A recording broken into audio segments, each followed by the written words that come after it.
So I was at Eton in the 1970s and 80s, and I taught mathematics, but of course I had a lot of out-of-school activity, mainly a lot of it in the theatre. And I wrote 3 plays, uh, 2 of them for Norman Routage's house and one for a different house later on. These were comedies, really, but Blake's Death, the first play I wrote for Norman Routage's house, yes, it's called Blake's Death or the Darmans Recovered. I don't quite remember what the Darman bit was in this play, but the main story occurred about an escaped convict who'd come back to England from Australia and was on the run, and his friend who was trying to protect him, and the friend had a connection to Eton, and so there were some scenes set in Eton, and some Eton boys who one of whom gets killed, and he gets buried in Highgate Cemetery. So his friends go along to Highgate Cemetery, and they happen to arrive there just at the time, and some grave diggers, some grave robbers are digging up the body, and so there's various drama like that which comes. There's a wicked lawyer on board, and various other characters, about 30, I would think, characters altogether. It says soldiers, tradesmen, townspeople.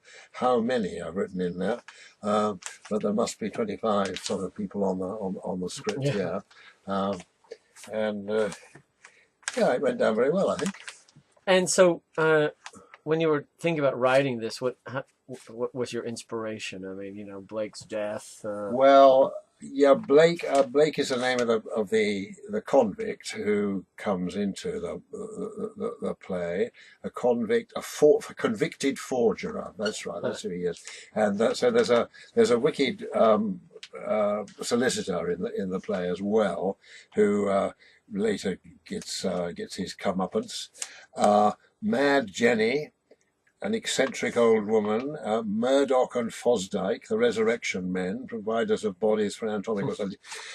It was like thinking up a sort of Dickensian plot to start with, involving lots of different characters, and then actually at the end of one term, meeting all the boys who wanted to act and seeing who could act, might be the best, and giving them the bigger parts, and employing, as I say, sort of 30+ actors altogether. Do you remember the production night? When was it? When did it go on? Well, mid-70s. Yes, I think it was on for 3 nights. You see, there are 25 houses in Eton, each with 50 or 60 boys in, and most of them put on a house play every couple of years. So there's quite a lot of competition between the houses to choose the right play and to find a play with enough characters in, of course, which is one of the reasons for writing a play, especially for that. Yeah. And a very well-equipped theatre. Did it go down well?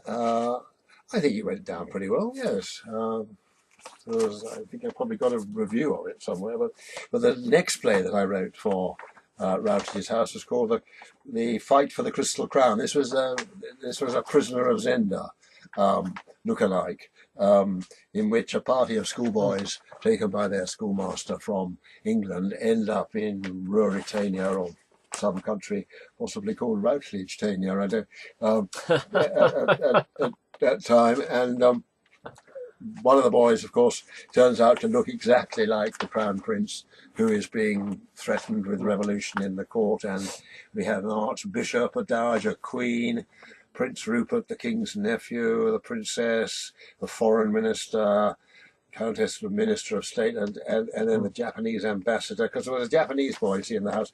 So we had to have, or 2 Japanese boys by the look of it, because we have a Japanese ambassador and a Japanese boy. So,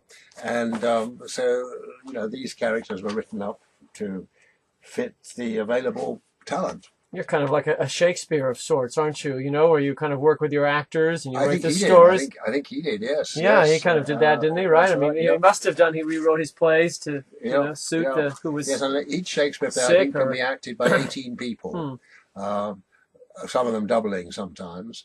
And so he knew exactly who his actors were going to be when he was writing. Yes, Dr. Reverend Oddbody and Eton Tutor. That's it. Philpot, Chumley, Shackleton, and Grubb. Those were the 4 boys from Eton. One of whom looks like the Prince. It ends up the last scene takes place in a cathedral where there's a civil war going on, and there are three sides to this, because as well as the king and the people who are trying to depose him, there's also the communists come in 1908 in this play, and so many of them get killed in this scene. And the final tableau is in heaven, where the housemaster appears at the back playing his harp, and various angels welcome the characters up into heaven at the end of the play.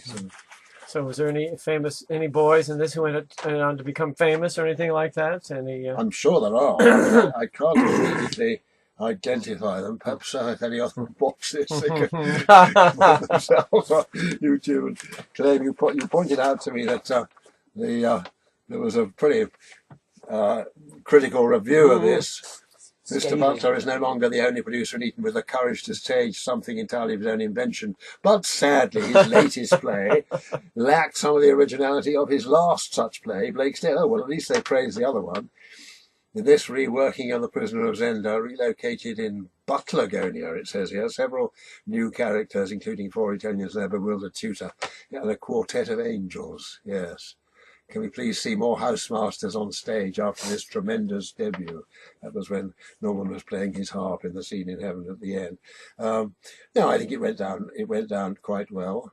Of course, the audience for such plays is of course all the friends of the actors and indeed the enemies of the actors and their parents and brothers and sisters. Yeah. So you're going to get quite a good feedback from those who want their offspring to have succeeded well in the play. What's your last one then? This third one was done for Dr. Harrison's house. This is a more serious attempt. What lay behind this play was my experience, because I directed several Shakespeare plays at Eton, including The Tempest, and in the middle of The Tempest there is this wonderful sequence. Well, when you normally put it on, it's quite a difficult sequence because it's a sort of masque where various goddesses and so on appear as a tribute to the young couple who are going to get married in the play. And I remember thinking, not many modern plays have interludes like this. And I managed to get into this play 4 dream sequences, which were most exciting to put on stage. I mean, the play is set in 1565 in the island of Malta, and it's about the siege of the fort of St. Elmo with the Turkish Muslim army under Saladin going against the Knights of St. John, and so that the knights form the main characters in the play, and then there is the boy who has come from England, who by mistake has got into all this, and it's his sort of dream as the fighting is going on and he gets involved with the chevaliers, his dreams of his life in England, and a sort of redemption dream, the last dream of all before the final battle in which most of them get killed. But it was a very exciting play to put on, this one. Yeah. That's great. Any thing about doing these plays that you remember, or you can give advice in terms of like the production itself? Somebody's going to do. Well, of course, the problem always is. I mean, it's much easier to do a house play in a place like Eton than it is to do a school play, because at least the housemaster is on your side. So if it means keeping all the boys up until 11 o'clock at night or 1 o'clock in the morning with those extra rehearsals, and they don't appear back in the hour. If you're doing a school play, of course, the housemasters get frightfully upset. But the other people there are the sporting people who you're sometimes taking boys who have to then go off for playing some game in some foreign location during the day, so they don't come back in time or whatever it is. And the other thing which was very strong at Eton at the time, which still is, of course, is the music and the choir. And so, nobody can miss choir rehearsals, even if they're in their own house play. It needs a lot of diplomacy and some confrontation to work this sort of thing in a place like Eton, yeah. So these are the only 3 that you wrote, or did you write any other ones?